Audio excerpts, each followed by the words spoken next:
It's right. Hello. Haha, we're live. Right, I keep looking at the bloody. Sorry, my camera's not in front of my computer because I can't get the camera angle right, so I keep looking from one to the other. So if Caroline looks like she's got a twitch today, she has. Got crook neck. Good evening, everybody. Pop your comments on to let us know that you're here and you're alive and you're happy and you're well, so we can say hi back.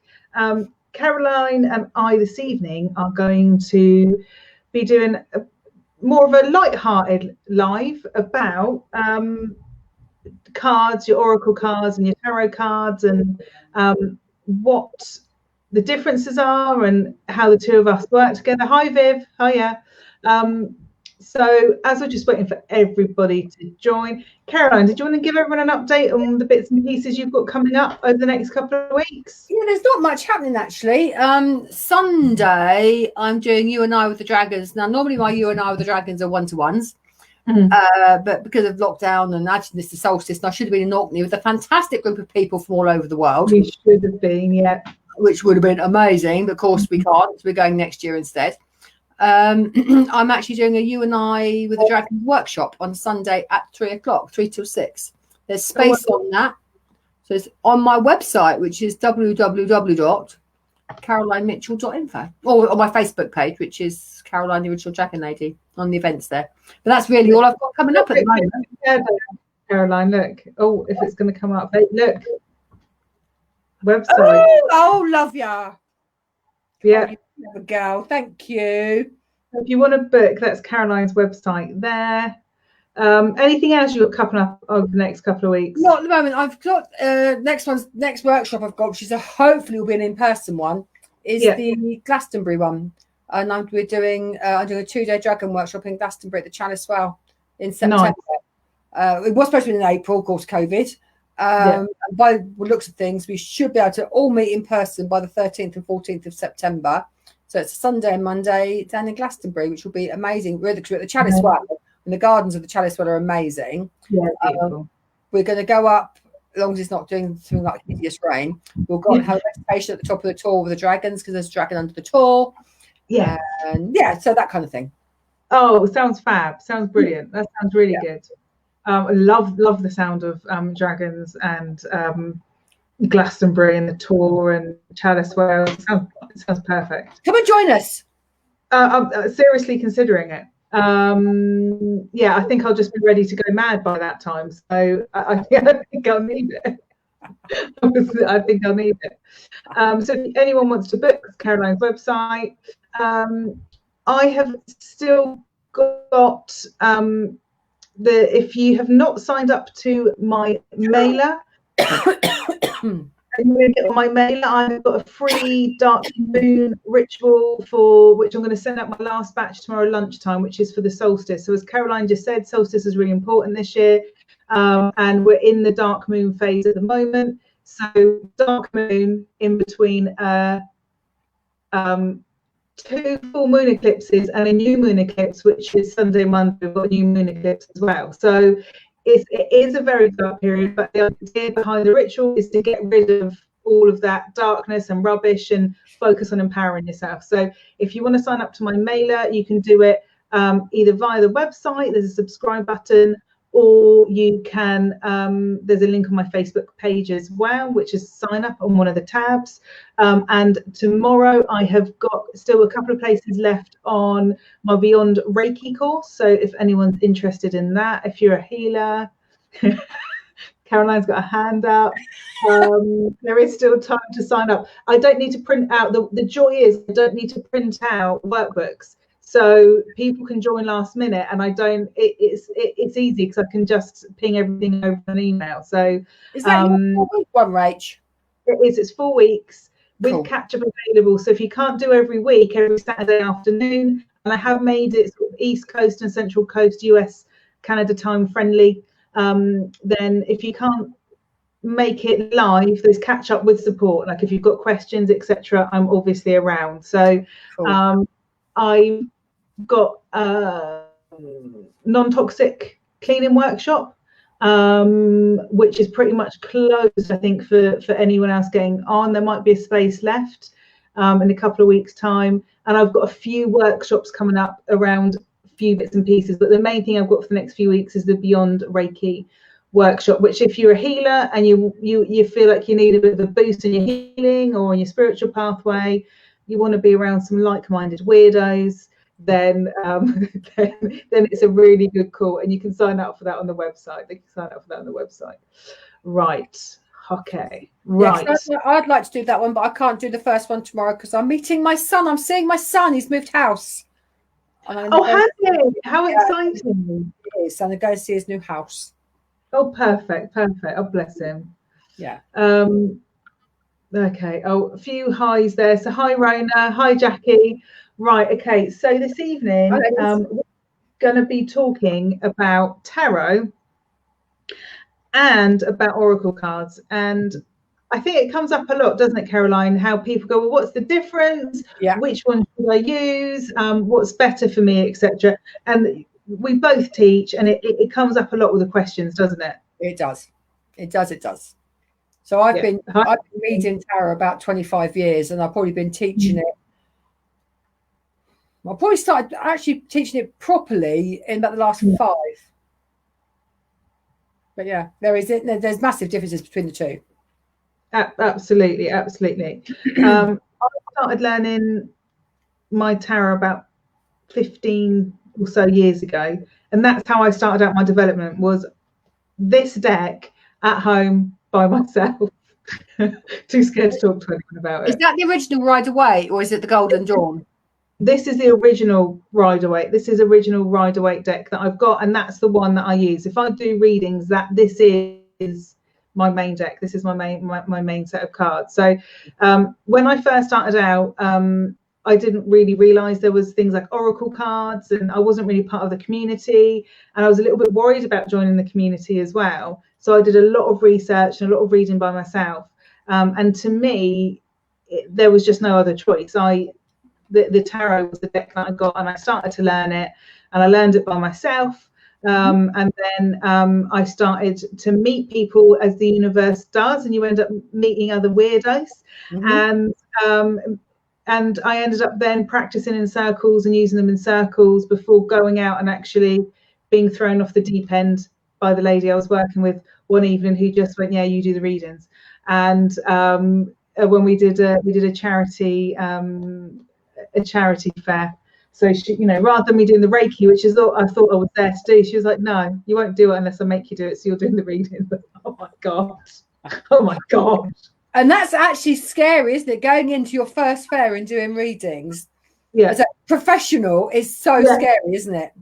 It's really scary. And it was a massive confidence booster, because I was still in the stage where I thought I must be making this up. I'm not that good. And I had a queue. There was somebody else there who was a professional who must have been really, really upset. They'd been in the game quite a few years. And I had a queue of people waiting to see me. So, it was a massive confidence boost. And I wouldn't have done it if she hadn't just basically dumped me in at the deep end and went, no, you're not here to do the Reiki. That lady's asked for reading. You're doing it. So, but interestingly, the cards that I had with me were not my tarot. It was her angel oracle cards that I was reading from. So they were quick readings. They were 10, 15-minute readings. And for me, the oracle worked really well for, a quick idea, a general theme to feel into it. But if I want some detail, I don't know about you, Caroline, but it's my tarot that I always go back to. Every time. What I find with the oracle cards, because obviously the tarot is 78 cards, 76 cards. I could never remember. I don't remember this ridiculous amount. Yeah, lots of them. Yeah, lots of cards. Because the tarot is obviously a much broader spectrum, and it does actually map your life. Yes. Where the oracle cards, whether you're using angel or whatever, they're very much about maybe what you need to do now. Yeah. Or something you need to look at. And depending on what oracle deck you use, and that's obviously a large generalization, but depending on what oracle deck you use, they literally are a one answer type card, aren't they? Yeah. Which you don't get any depth behind. You don't get any sort of background story, particularly per se, like you do with the tarot. The tarot tells if the tarot works well and is read well, it tells a complete story. Yes, I agree with that. For me, when I use the oracles, they tend to give me a theme, a feeling. Yeah. Quite often it's emotional stuff, and it kind of brings in the theme or this whatever's going on emotionally with somebody alongside my main cards. That's generally how it works. So either I'm doing quick readings off of the oracles, or I use them as a extra, as in choosing another. Which deck do you fancy? Choose 3 cards out of that deck, and we'll see what the themes are that come out of that. Isn't that interesting? Because I do the same thing. If I want some confirmation on something, it's just choose an oracle card. But I only ever use 3 cards maximum on an oracle. I very rarely use any more. No, I'm exactly the same.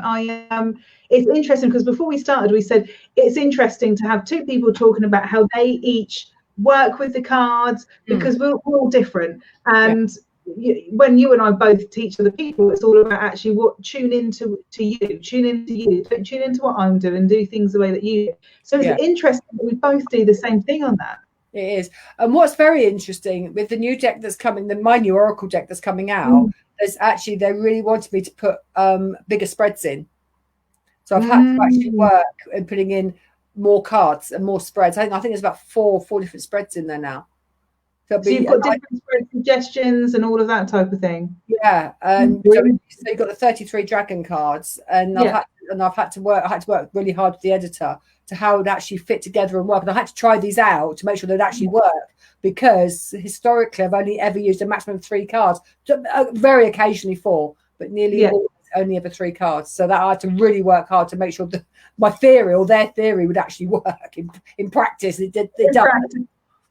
Yeah. The thing is, I think that actually, what I quite often find when you get a set of oracle cards is that there's not always a spread suggestion in there, or if there is, there's one, and so you end up then using them as a theme for the day. And I don't know if anyone watching how they use their oracle cards, if they do one for a theme for the day or a theme for the week, that type of thing, to get a feeling as to what's going on. But that's how they end up getting used. And actually putting into a deck some spread suggestions of, if you want to, whatever, I think that would help you get more out of the cards. I think so. It really stretched me as being a professional reader, and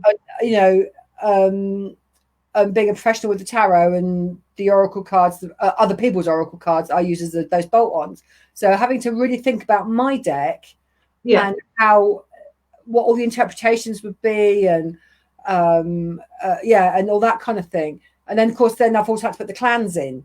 And so what influence does the clan have over the main clan group? Like you have your suit cards in the tarot. So you've got your pip cards. So is your main theme, is it wands or swords or whatever? So what's your main clan group? Of course, that has an impact on the reading. And it really, really stretched me and made me think about and connecting with the clans and how that would all work. That was really interesting, actually, from just an aside issue from that, But that is really interesting, because I think the thing with the tarot, there is so many layers to it, and that it is so complicated, and you've got all the different suits. And I think when it comes to many oracle decks, you don't have the groups. And actually, you haven't, even though they're not suits, they're not the wands and the pentacles, having the clans, you're effectively bringing those themes and those overarching themes into the deck and into the readings, because that is an area that I get more information out of the tarot on. If I can see that generally the theme is pentacles, then I know that there's certain things around money, or your God-given talents, work, whatever it is that they're working through at that time, and where they are with it, or they're moving from one phase into another. It might the future stuff might all be wands, for example, and you can see energetically where they're moving. So bringing that in actually on the oracle deck would definitely allow you to get a lot more information out of them. I would never have occurred to me unless Maddie just asked for it. Yeah. So, and the thing is that I ended up with four clans because that's what I was told to do, not because I wanted, because that's how they came in, you know. So it was an interesting journey. And I don't think the only other deck that does the groups that I know of from an oracle point, and I picked this up at Avebury because it kept catching my ear. You know how you keep seeing things and you go, no, I'm not spending more bloody money on oracle cards. Like, I'm not buying more crystals. And these kept at me. And this is the Shaman's Oracle. And I have got no idea how to use them. But again, now I think that they've done the same thing. And these are actually produced by Watkins as well. Interesting. So it's obviously a way that Watkins like to work. But yeah, they've done what are their suits in here? And they've done different spreads as well in here. They're ever so complicated. Oh my God. I've looked at it once and too much for my little brain. So you've got, what have you got? You've got, I think the suits, if I've read this right, is spirits, ancestors, shamans, hunters, and dancers. Yeah. So that's what you've got. And then you've got the journeyer and the companion. So I don't quite know how they all work together. But yeah, so it's actually, they're nice cards. And they've got the quick meanings and that. But yeah, I've not actually used these with people, so I do need to practice at some point. Who's going to be a willing guinea pig?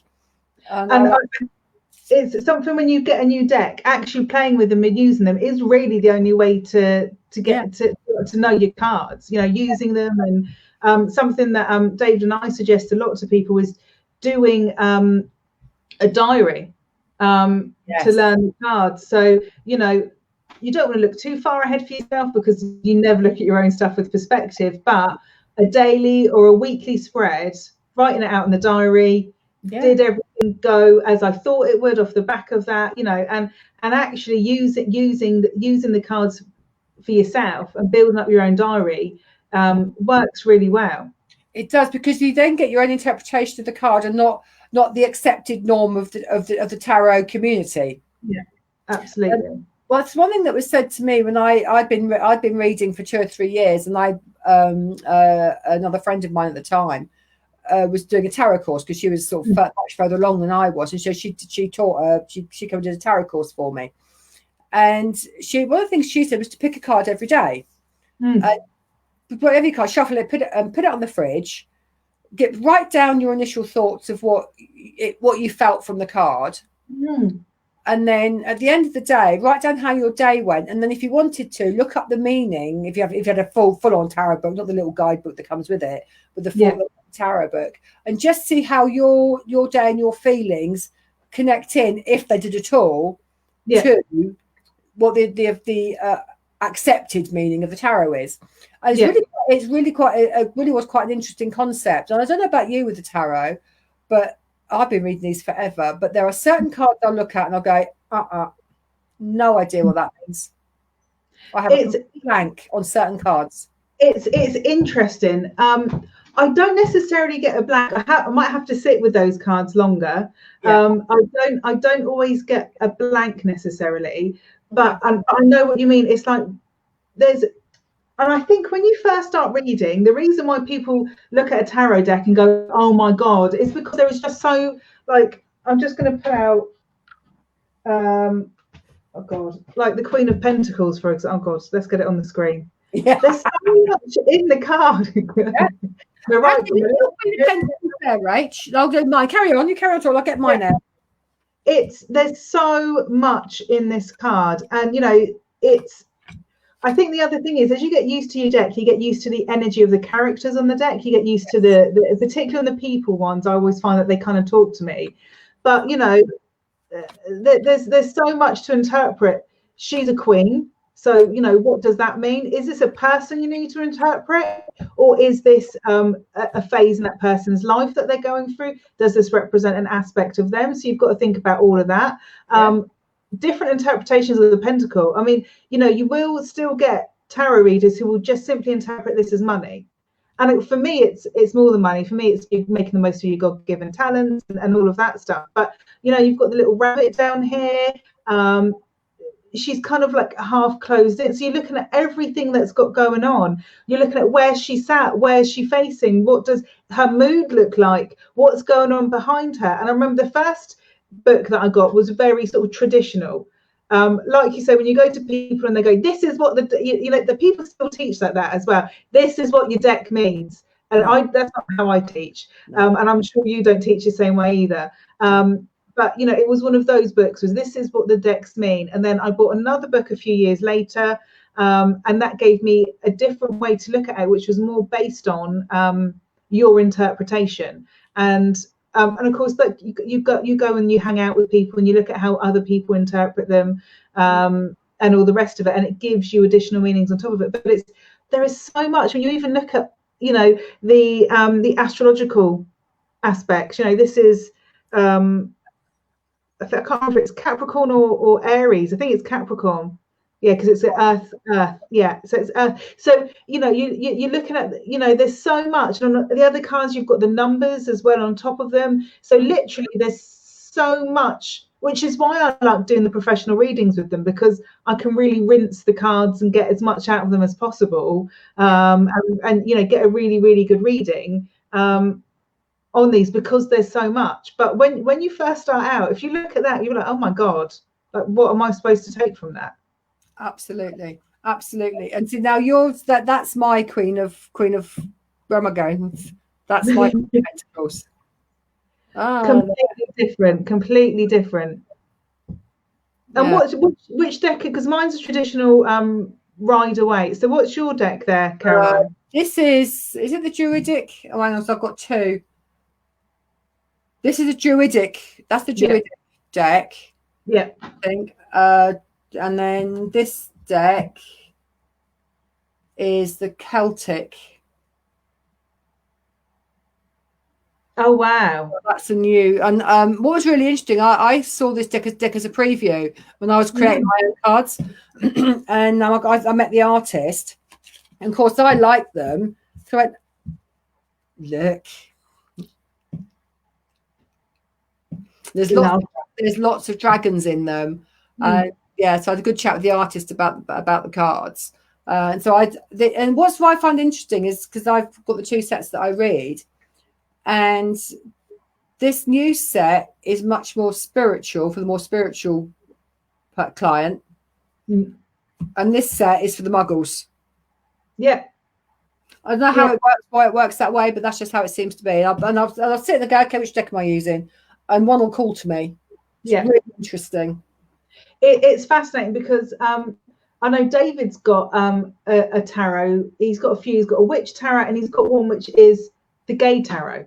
And I'm like, really? There's a deck called the gay tarot? Yeah, the gay tarot, and it's designed for gay men and for them. So that it's done from a perspective of,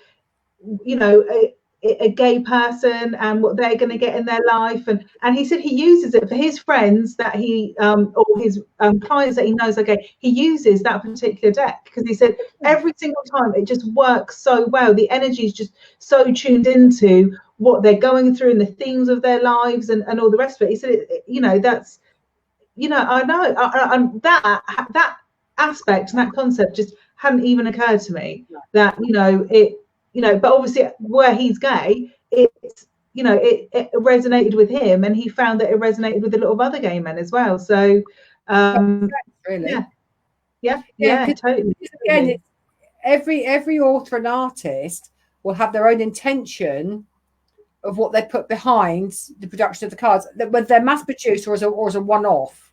Yeah, that absolutely. Intention goes on, that energy goes into those cards or whatever deck you're using. And so, of course, that then will have an impact on how they're read for people. Absolutely. And if anyone's got any unusual tarot decks, like, please let us know. But there's some really, really beautiful, proper full tarot decks out there. And as you and I were saying, Caroline, each deck is so completely different to the next. That was that an 8 of Swords that you had there. I mean, the traditional Rider-Waite 8 of Swords is rage. For God's sake, I'm pretty sure it was 8 of Swords. I can see the crossovers, absolutely. Always. But energetically here, yeah, 8 of Swords, energetically, yeah, such a different card. Still the woman, still sort of absolutely. Yeah. But energetically, your card feels so much more powerful and empowered. Like, I'm stood in this, but it's okay because I don't care. Whereas this one feels more lost. This one feels, actually, I need some help. Yeah. And I'm really stuck and I don't know where to go. So the energy of the 2 cards for exactly the same interpretation, exactly the same card, effectively, is quite stark. The difference. Isn't it? Another one that I find is that, again, between the 2 decks, it's another sword card, interestingly enough, that to me read, and between the 2 decks read completely differently, if I can find it, is the swords. What number? They are completely different. The two 7 of swords between the Celtic and the Druidic are so very, very different. It's quite fascinating. Where's it gone? I saw it a second ago. Where's it gone? The thing with the tarots is that you'll get some decks and they won't use the traditional sword. They won't use the traditional suits. They'll have completely alternative suits. There was, I can't remember if it was a woodland one. I can't remember the name of it now, but it's one that I was. Wildwood. Yes, and they beautiful, completely different suits. That the suits are not even the same at all. No, they're beautiful, artistically beautiful, created cards. Yeah. And what I find interesting with the tarot, depending on which deck you use, the seasons will change. Winter, or Pentacles can be winter. Yes. And yeah, the thing on which deck you're using, that was my 8 of Swords in this deck. There we go. Where are you? Very different energy again off that. Yeah. Absolutely. Yeah. Interesting, isn't it? Yeah. So your seasons will change in your deck as well, which is quite strange. Where's my other 7 of Swords? Because you'll see what I mean in a minute, but with the difference. And to me, they both read totally differently. And going back to what you're saying about traditional meanings, when I'm doing, if I'm ever teaching the tarot, what I tend to do is I'll give the students a handout with the traditional meanings. Yeah. But I've also sat with every bloody card, 78, whatever it is in there. Yeah. And got my feeling from them. Then I ask them to write what they feel off the card. Absolutely. They're trying to get a rounded picture, because they all use I don't say you've got to use a set deck. They use their own deck. Absolutely. There's no point everybody learning with the Rider-Waite or the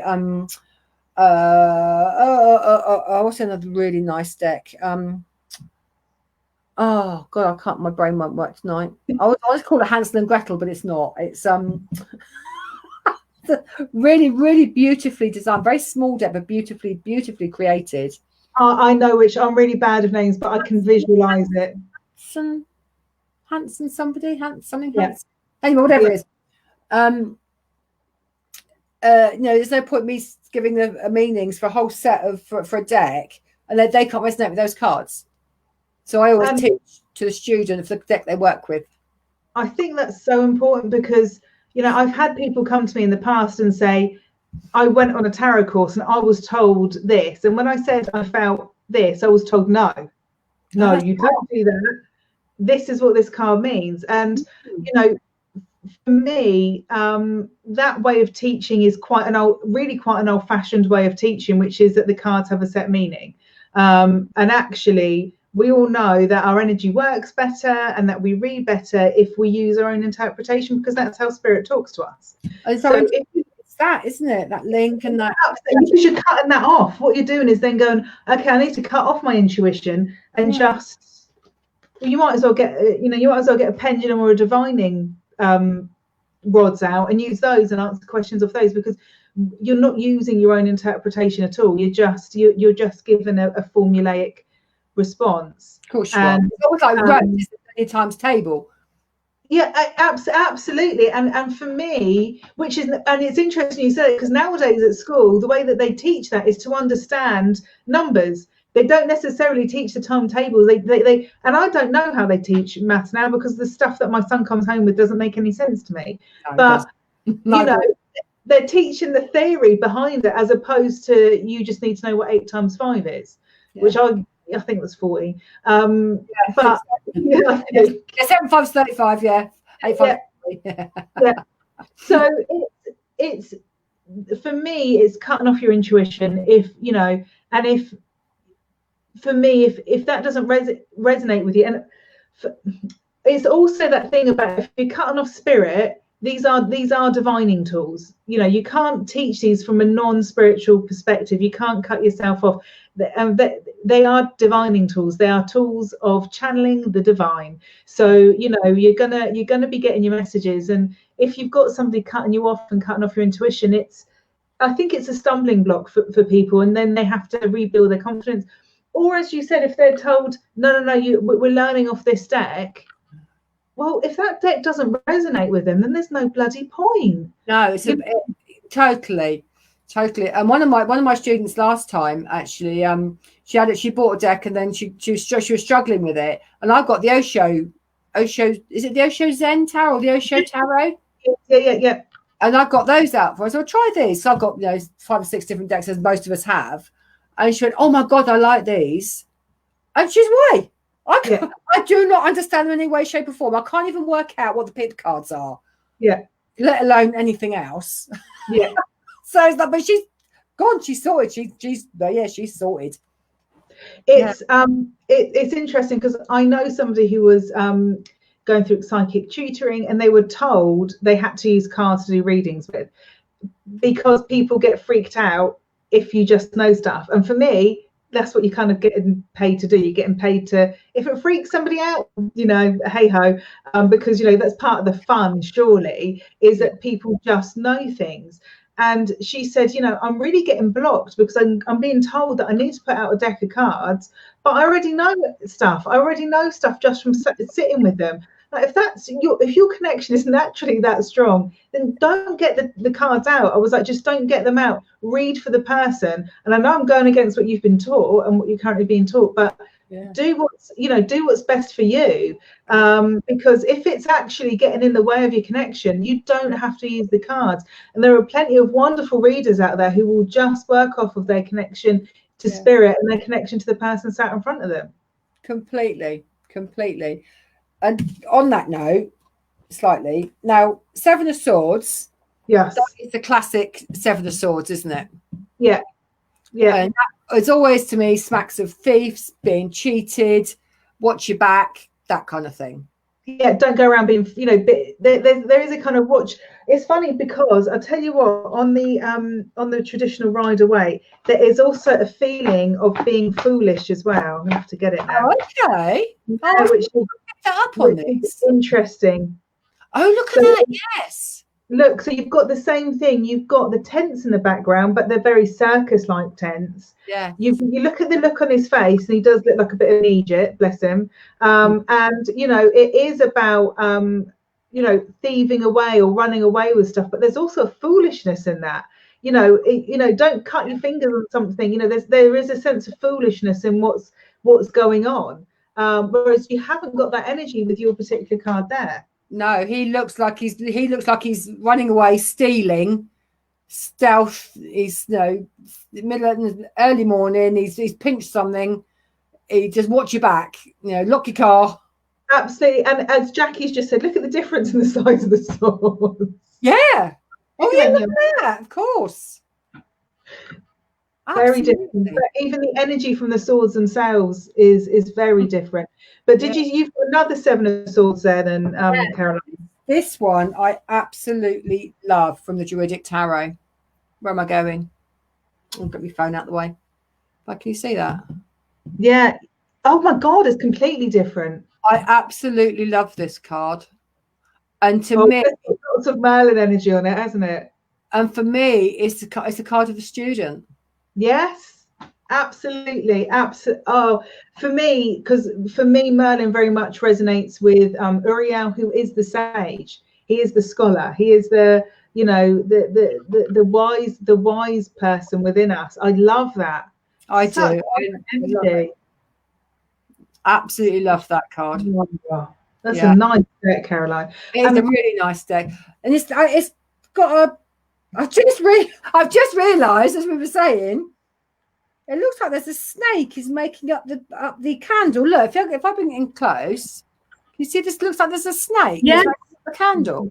Which is interesting because, you know, the snake, particularly with the candle, for me, it almost feels like healing.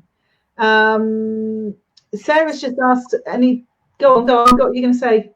I always see that as a medical student. There we go then. There you go. It makes sense then, because you've got the snake it is the traditional, it's in all the pharmacy signs. It's Cordicus. Yeah, it is. It's the Kundalini. It's all of that stuff. So it's called. Thank you.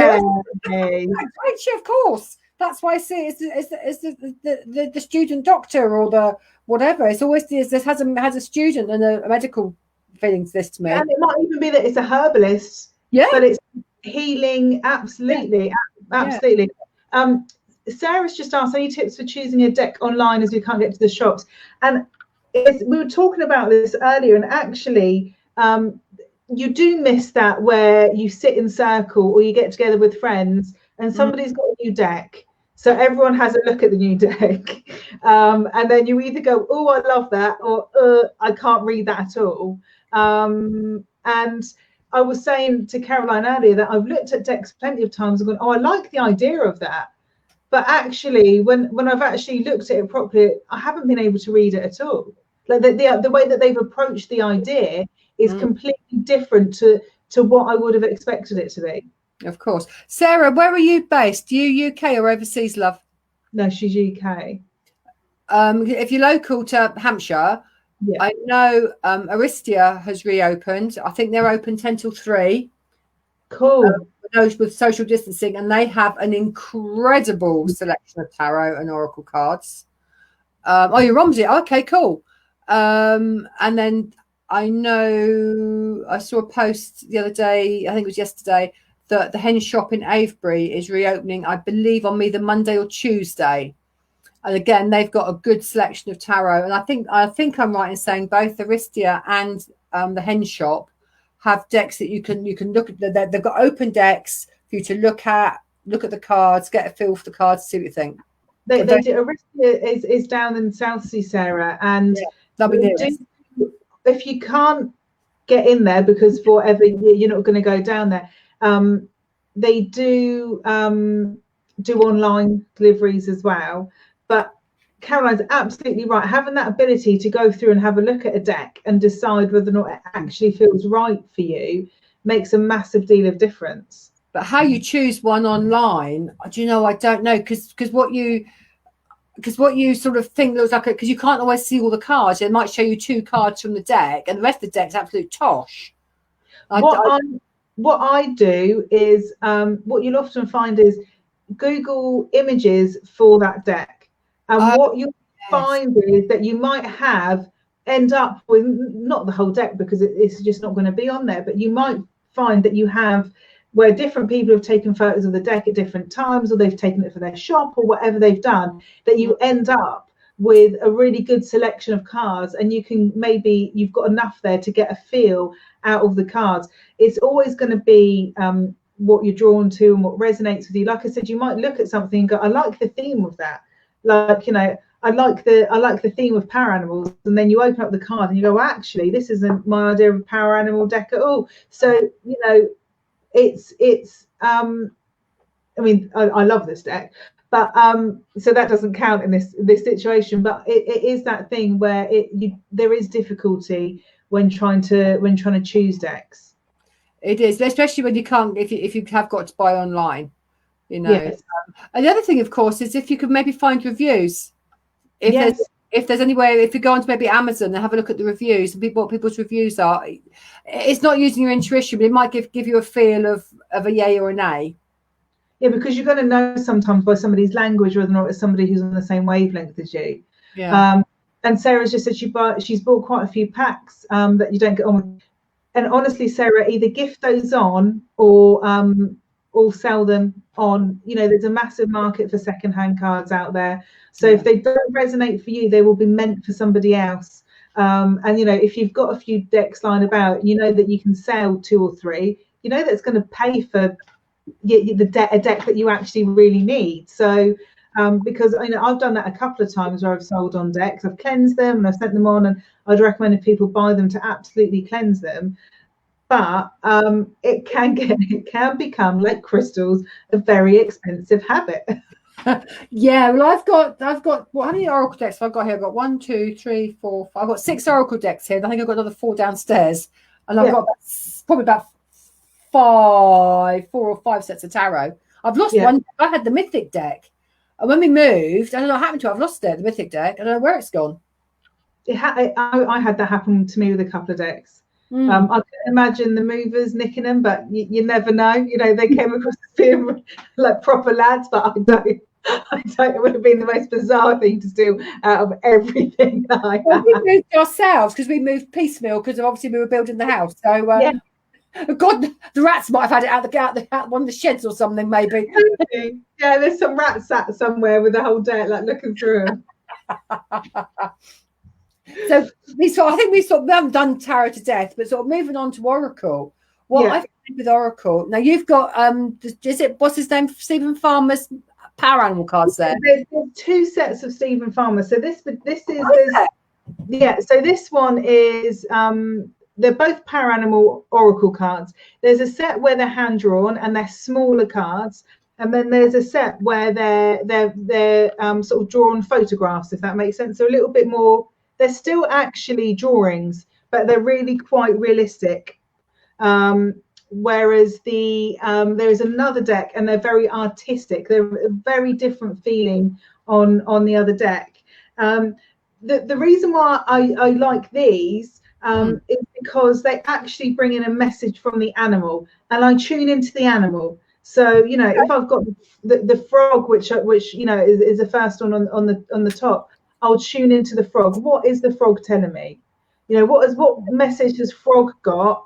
Rona's just said if she loses something, she thinks it wasn't for me. That's what I think, especially with spiritual stuff. Somebody else will find that and pick it up, and it's meant for them. Absolutely. The amount of pendants and pendulums and stuff that I've lost, somebody else will pick it up and it's meant for them. So you know, I tune into the frog on these particular set. I tune into the frog. What has the frog got to tell me? And you know, see, but for me that's change. For me that's evolution. For me that's maybe stepping out of your comfort zone. You might be used to being sat in the pond, and actually you might have to crawl across the ground. And you know what he's got on here is purification and clear out the clutter. That generally isn't that doesn't sit right for me. If you buy his book, and the full book's really, really good. The general interpretation of the book is really, really good. There'll be 2 pages of all the interpretations of the animals, whereas these are a snippet, and the snippet isn't enough to really give you an idea of what that animal wants to tell you. So with these, I entirely tune into the animal and see what the animal's got to say. So and sometimes it might be what's written on the front, and then other times I look at it and go, it's not. The other one I've got here now is salmon, which is that makes sense. Perseverance, climbing back up the fountain. Keep going. And this is a reading for me. Thank you, Spirit. But this is, you know, keep going. Just keep doing it. And you're tired and you're knackered, but you're nearly there. You're nearly up at your spawning pond, and then you die. It'll be fine. No, that is a joke. But it's, you know, that's how I use that particular deck. So going back to what we were saying at the beginning, so you've done I tend to do normally a 5 or 6 card spread, because I don't use like the Celtic cross or the horseshoe or anything else. I just tend to lay the cards out. I've never bothered with using spreads because they've told me not to, basically. Very, very rarely I'll do a Celtic cross. So to get to the end of a reading, do you have a set of cards that you would use? a set of oracle that you would do, do you have sort of set with you, or do you decide how do you find you end up sort of buttoning up a reading with if you use an oracle card at the end? What I would do is I normally have 3 decks there, and they're the ones that I know work well with me and ones that I generally find clients get on with. So I might have a couple of my favorite ones are either the Kyle Gray or the Doreen Virtue, a couple of angel decks, because there's always going to be somebody who resonates with angels. I'll always have this one, and I'll always have your dragon deck as well, because there's, you know, and so and people, and then and the same with the dragons, I give a message from the dragons that come out. Whereas and actually I do the same thing with the angels. If you get an angel, I'll give a message from that particular angel. Whereas I used to have a Michael deck, and it was all Michael throughout, but that worked very differently. Like, for example, it works very similarly. I've got a Kuan Yin oracle deck here. Oh, but you got that in Glastonbury. And I love this deck. It's beautiful. Hello, Felicia. I absolutely love this deck, but it's not one I use for readings. This, for me, is something that is for a theme, for a day, for me. I don't use it for readings. It just doesn't work. It works for me, not for other people. So I love this deck, but they're all Kuan Yin. So they're all messages from Kuan Yin. So I then have to delve quite deeply into, and the same with the Michael deck that I used to have. What message is it? And there'll be a little bit of writing on the card. On the Michael set I had, which was a Doreen Virtue one, it's very, you know, they're very useful for beginners. A lot of the, I mean, bless the Doreen's, you know, gone on to different pastures now, but you know, some of the Doreen Virtue ones would have a nice little paragraph at the bottom, which if you're doing this for fun, or if you're doing this as you're first starting out, it's really useful, because you've actually got half the interpretation on the card. You know, it really, you know, it really gives it. Whereas on I mean, these are beautiful, these cards, but on the Kuan Yin ones, oh wow, look at that. I know, right? I can't read the writing. Gates of Heaven. So, and Nectar of the Lotus. There's the images on these are beautiful, but she doesn't give a lot of information. So quite often I have to read, and she gives some very beautiful interpretations. They're totally on my wavelength. They're very sort of I don't know, like they're empowering. Whereas I find sometimes things feel a bit basic, whereas these feel very sort of spiritual, very mindful, very much about your mindset and where you want to go. You know, very empowering messages behind the cards. And this deck is by Alana Fairchild, and actually these are from the Chalice Wales shop, and the Chalice Wales shop. Also, this is the main image on them. The Chalice Wales shop has the decks open as well, so you can have a look through and choose them. And I think it makes a massive deal of difference if you're trying to choose a deck. It does. I agree. You know, that's for me is for me. I wouldn't use that with a client. Those are my cards for me, because I find those. Partly because I find them harder to interpret. So because I find them harder to interpret, I'm not going to necessarily, it's something that I need to sit and really think about. And I'm not going to sit, you know, for 20 minutes with a client and go, let me think about this card. You know, readings don't work that way. So for me, that particular deck is very sort of introspective, which isn't surprising with Kuan Yin. You know, that's exactly the sort of energy that she brings in. So interesting, because my second Doreen Virtue deck was the Mermaids and Dolphins ones. Nice. Yeah. And I do you know, maybe it's just me, but and apart from my own cards, obviously my dragon cards, but I often look at the oracle cards and I look at I don't sort of quite take them serious, so I haven't done. I'm going to have to change my attitude now, aren't I? Because like you do the card, and I'll go, well, I don't get that. Yeah. Oh, divine magic is what I've got today. Yeah. Because you were saying like this just now, when you have her cards have got a little bit on the bottom, so it says extra magical energy surrounds your situation right now. Expect miracles. But you know they don't. It hasn't. I don't get anything from most of them. Maybe I haven't sat with the shamanic oracle, which I need to, but I don't get anything from most of the oracle cards I've got. I don't get anything from. They feel quite abstract. For me, a lot of the oracle cards very much come in on the spiritual, very much come in on, I said to you, didn't I? I quite often get feeling stuff, emotional stuff coming in on the oracle card. And, you know, if the way that I do my readings is, you know, there is a high end, there is a spiritual end, and you have all the spiritual stuff, and then you have the real world stuff. For me, the tarot is really, really grounded. Yes. And it really brings stuff into reality. So this is what all the fluff means to your life. So, you know, as you just said, if that feels really abstract, actually let's ground that off. What does that look like in real life? And Sarah's just said that she's got one at the same deck and she doesn't get anything from it either, because it's actually the concept or the idea behind the card is probably a little too abstract.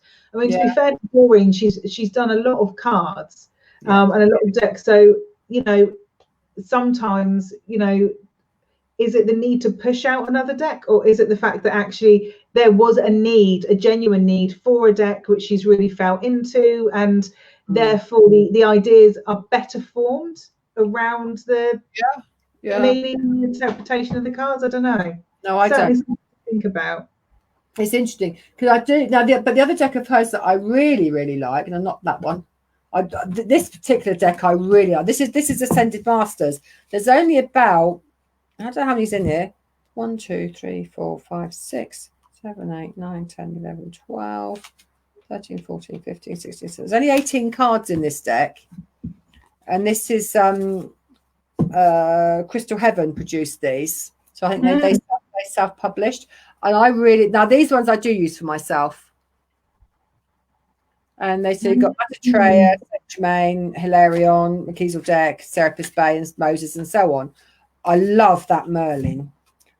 Oh, you'll quite like the Jesus one as well, Rach. Oh, nice. Yeah, he's nice. Very magical, isn't it? We like it from Merlin, but yeah, I love that. I love that interpretation of him. And I quite like that Jesus one. Oh, wrong way, Caroline. Nice, really nice. See, I love these cards, and they tend to give me the shivers. So that's how going back to what Sarah was saying just now. You pick a deck up, and you go, yeah, shivers. Yeah, and actually, because I think that really draws on the energy of that spirit. Those oracle cards are absolutely tuning into a spirit that you know. Who you know, and you're going to be able to get a real message of Jesus. You know, Jesus was a real person who lived in a real world and had a lot of the issues that we've got going on at the moment going on around him. So, you know, these are people, they're real people who we can actually get some really good guidance from. We can hang our hat on them, can't we? Literally, absolutely. Nice. Joseph of Arimathea. Nice. Oh, I love the staff. Yes. Yeah, I love that. Yeah. Really, really. So like your Kuan Yin cards, I tend to use them for me. I've got a couple of other decks that are more native. So I've got a Native American deck, which is Native Spirit, and actually I do really like that one. But again, it is slightly more abstract stuff. But these, I'll show them in a second. I'm going to have to stand up because they're not within easy reach.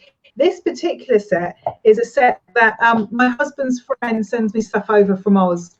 So he's actually in Taz. So there's no native people left in Taz. The Brits did a very good job of killing them off, bless them. But this is Aboriginal Spirit. Okay, so if you like some of the Aboriginal stuff, this deck is going to really resonate with you. And there's some really, really beautiful cards in here, but there isn't a huge amount of writing, but it's and you can see that their spirituality is built in a completely different way to ours, because it's so much more abstract Still very earthy, very grounded, but very, very abstract. Oh, this is interesting because it's kind of got a henge on it. Achievement. Oh, wow. Which actually makes sense with the solstice coming up, that's your point of achievement, your point of attainment. So this is a very unusual adventure, but from you've got the triple moon on this, you've got the pentacle, you've got your chakras on this. There's so much more. God, I like those. Than just this. This deck is really nice. This is the sort of Christmas present that I love getting. Yeah. Wow. Yeah, really, really, and that's called an Aboriginal spirit, and that's by somebody called Mel Brown. How easy this is to get in this country, I don't know, because this friend sends over stuff that he picks up locally. So I've got a house in Taz, so I have to get her to go and see if she can find them. Absolutely. He sent me over books before that you just can't, about Aboriginal healing, that you just can't get in this country. You just can't get them. So that's a really nice deck. And the other deck, which is again coming in on the native energy, is a Native American deck, but it's called Native Spirit. Oh, wrong way around. And these are more sort of photo images, if that makes sense. Yes. Yeah. Oh. Okay. So I don't like photographic oracle cards particularly, but that's quite nice. These are quite. I'm the same, but these are quite nice. Like I can actually read these. I quite often struggle with photos. Yes, I do. Because I think it must be a combination of the person who's written them and the person who's taken the photos, because I think sometimes if somebody's told to take a photo of something, the creativity isn't there. Yeah. Whereas, and we all know that our creative connection is part of our spiritual connection. So therefore, the spirit isn't in the card. But these cards have got some really nice Grandmother Earth. Wow. Some they're genuinely really nice. So. And again, in all honesty, I don't know those two decks well enough to use with other people, but I certainly use them for myself, and I certainly use them when teaching as well. The Kuan Yin deck doesn't always come out when I'm teaching, because they are my special ones. But those two decks, the Aboriginal Spirit one is very, very unusual. So yeah. It's amazing how many different decks are on the market, isn't it? There is, and I think that there's definitely something for everyone. And the wonderful thing about using your spiritual connection is that you don't have to. And I think it's an interesting conversation to have when people come to learn and to learn to use their psychic and their spiritual gifts. Is what is it that where are you looking to take this? Are you looking to improve your own connection for yourself, so that you can trust your own guidance and trust your own intuition? Are you looking because you actually would like to do this and do readings for other people? And the wonderful thing about the oracle decks, I think, is particularly if you've got some of them with a little explanation on and the grounded explanations, is that you end up with being able to interpret the cards a lot easier, because you don't need.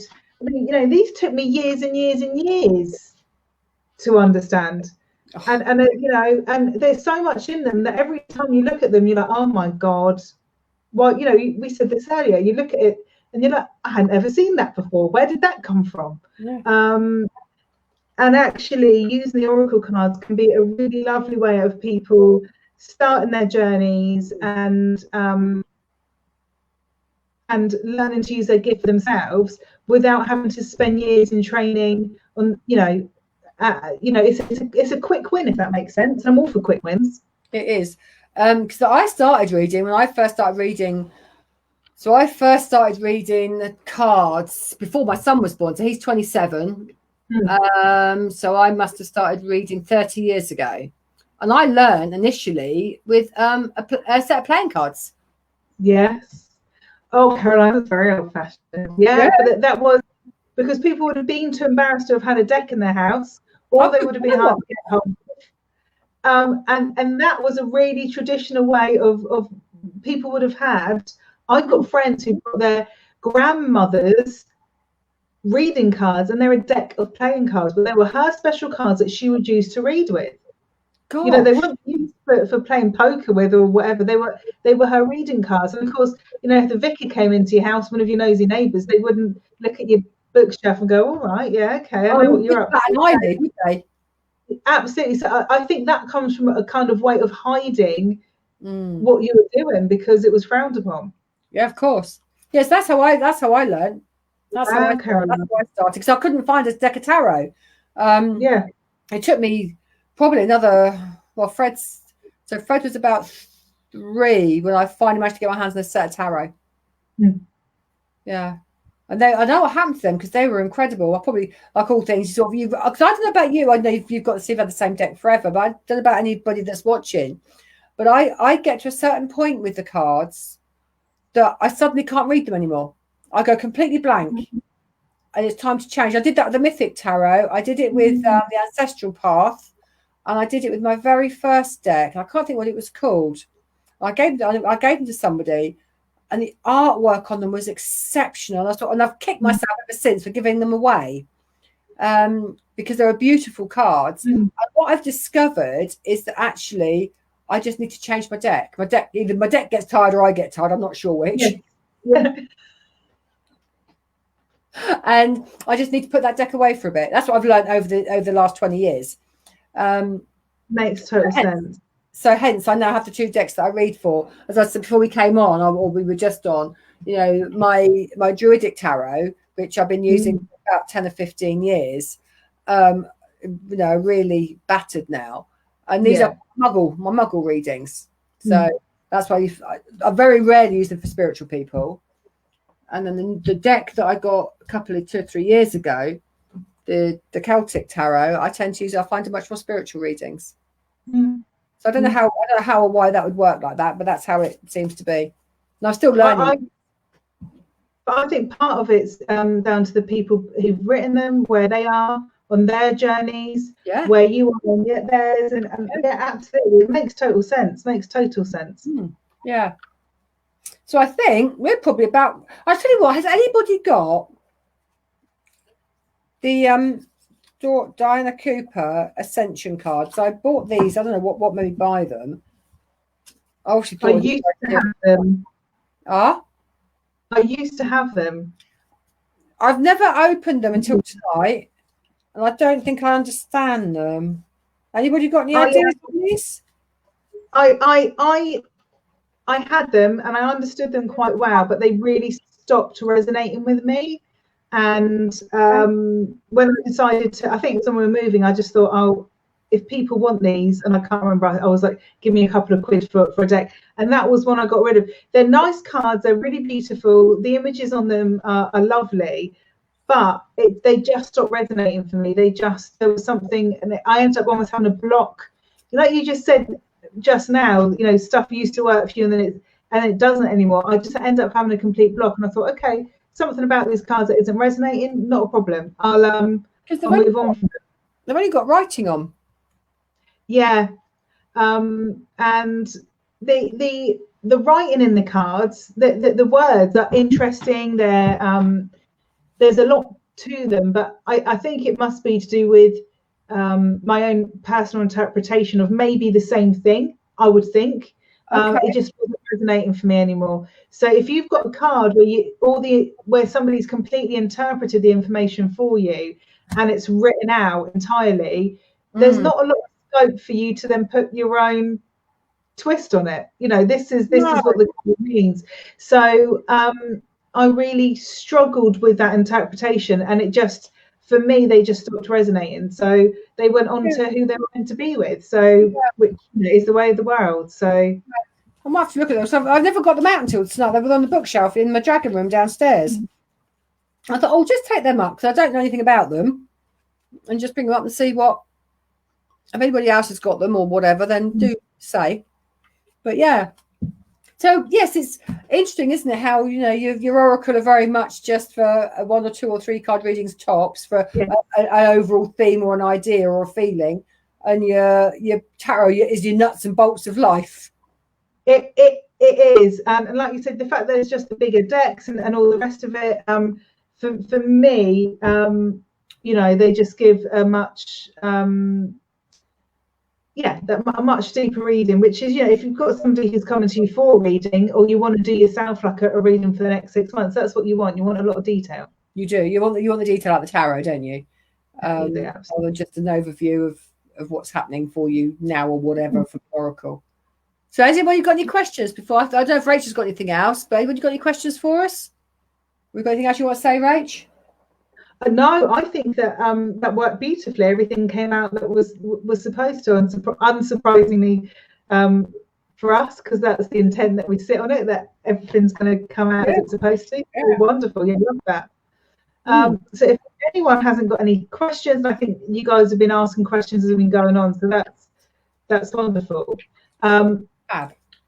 Yeah, if anyone is watching this on catch up, hi, and please feel free to add a comment or add any questions in, and, you know, I can get back to you later. That's not a problem at all. Caroline's got you still got your spaces on Sunday for your solstice celebration. Yeah, it's you and I with the dragons for 3 hours, 3 till 6 UK time. Okay, and that will work really well for East Coast and Central Time US as well, Canada. And I've still got some spaces left for healers for the Beyond Reiki, which starts tomorrow, 4-week course with catch up available online for basically any healer who's kind of thinking, I want to know what's going on. I want, you know, a little bit of sparkle back in the healing that I'm doing, you know, being around a load of like-minded people, etc., etc. So just going to go back a couple of comments I think popped up. Felicia said she's going to rewatch, bless her. Both Caroline and I both do readings, so yeah, absolutely. If you want to go onto either of our websites, you'll be able to book in with us through there. Have you ever just used the picture cards for a self reading? Yes, I use just the picture cards for a self reading. I do whatever I feel like. I think when you're doing oh, you mean like the people cards, Rona? I don't know, because for me, you're probably narrowing it down too much. The way that you use the tarot, for me, the way to split it up is either just use the whole deck, or if you want to split it down into a smaller group, is to use just the higher arcana. The higher arcana, so the ones without the suits on, you know, your moons, your suns, your, you know, the Wheel of Fortune, that type of thing, work in a very spiritual way anyway, so you can get some overarching themes that you would probably get from an oracle card. You get overarching themes that you're moving through with the higher arcana. So if I was going to split up a deck, I would split up into higher arcana and just use those for a reason, which does work. But in all honesty, I don't bother splitting it up. I just trust that whatever falls out when I shuffle them is what I'm meant to get. Hey, actually, one question for you, Rach. When I'm getting, just picking up from what Rona said there, with the court cards, I always find, or it's very rare, that you get the swap of gender. So if it's a queen, it's a female. If it's a king, it's a king. It's a male. Yeah. I very rarely get the gender swap. I agree with that. The only exception to that are the page cards. For me, often the page totally. Yeah, interchangeable. So for me, the page cards quite often come out for people's children. Yeah. Quite often ex-boyfriends as well come out. Yeah. And you kind of know maturity-wise where that person is in comparison to the Empress Queen card that you've just pulled out for the person that sat with you. Yeah. For me, the pages, you end up being interchangeable. But no, I genuinely find that the gender is bang on accurate. And when I feel into other people's energy, I don't see gender. I see their energy and their personality. So for me, that aspect of the tarot works really well, because it gives me the extra bit of information that I need. Yeah. Absolutely, because you can get a court card come up. I remember doing a reading for a girl, must have been last winter, And so I just described her boyfriend, and she said, "My God, do you know him?" Or I think it might be next boyfriend actually. She said, "My God, do you know him?" It's like, you know, those sort of salient points, that energy just comes up through the card, doesn't it? It does come up through the card. Yeah. Felicity just said she does a lot of the pick your card readings. They don't answer questions fully. It's difficult unless you sat down and you tuned into somebody's energy and you're really taking your time over it. Your connection's never going to be there. It's a bit like David always describes it as a radio channel. That, you know, if you've got a lot of people watching you and you're trying to tune into different people's energy, unless you're really experienced, you're going to struggle with that when you're doing a live maybe thing on Facebook or something. And if it's a general reading where you've maybe said pick 1, 2, or 3, which both Caroline will probably do from time to time on the pages, it's a general overview. So it's not going to give you the personal detail that a one-to-one reading would. No, absolutely. It's because you need that person sat with you, don't you? You can do it over Skype and Zoom. No, I'm not sure. You're reading over Zoom at the moment, aren't you? Yeah, I am. Yeah. I've actually got my first live victim actually next Friday, if it doesn't rain. We're sitting outside on the patio, one each end of the patio table. Social distance. Spray them. It was supposed to be today, but of course it bucketed down, didn't it? So yeah, it's rebooked for next Friday. But yeah, it's, and I find as much as you can read over, you can do the thing over Zoom and Skype and whatever. I personally prefer to read in person. But also, paradoxically, email readings. I get an awful lot of detail out of email readings. I don't know why I should, but I do. I think it's probably to do with writing. You're probably probably also channeling auto writing a little bit. I used to do a lot of email readings, and they worked really well in terms of fitting them around the kids and that type of thing. But they take a lot of time. They take a lot of time, and that's what I found in the end, was that actually it was taking me so long to do them. And I am a perfectionist, you know, I don't do anything half by half means. And it also didn't matter sometimes how many times I said to somebody, I need you to come back to me within a certain number of days of questions, and I'm only going to answer one lot of questions. Quite often, you know, people would come back to me 2 weeks later and I'd lost the connection. It was too late to you know, you can't hold a connection. You'd go mad if you have a connection for 2 weeks. So you have 5 clients a week, you're trying to hold all those connections, you can't do it. No, you can't. So that was the other thing, was holding connections for comeback, you know. And the last thing I want is people to be disappointed that they come back a couple of weeks later with questions, and it's just, you know, it's just too late to get any more information for them. So can't do it. Can you? Okay, I think we are done. Right, we are. So thank you so much for this evening. I think I've had a quick look and I think I've answered all the questions. Yeah, I think so. Thank you guys for asking so many questions to me and so interactive. It makes a massive difference when you're doing these, to have people chatting along, and you know, so you don't feel like you're just talking. I'm talking to Caroline, it makes it easier, but especially if you do these things on your own, you're feeling just like you're talking to yourself. YouTube's worse. Recording YouTube videos, hideous. Yeah, so it's very weird. Very weird. Very weird. So thank you so much for this evening. Thank you so much, everyone, for joining in. Thank you so much, Caroline. Oh, pleasure. Thanks, guys. Lovely to interact, as always. A great way to spend a Friday night. It is a good way to spend a Friday. So everyone, enjoy your weekend, and we'll catch up with you soon. Look forward to it. Thanks, Take care. Bye, guys. Bye. See ya.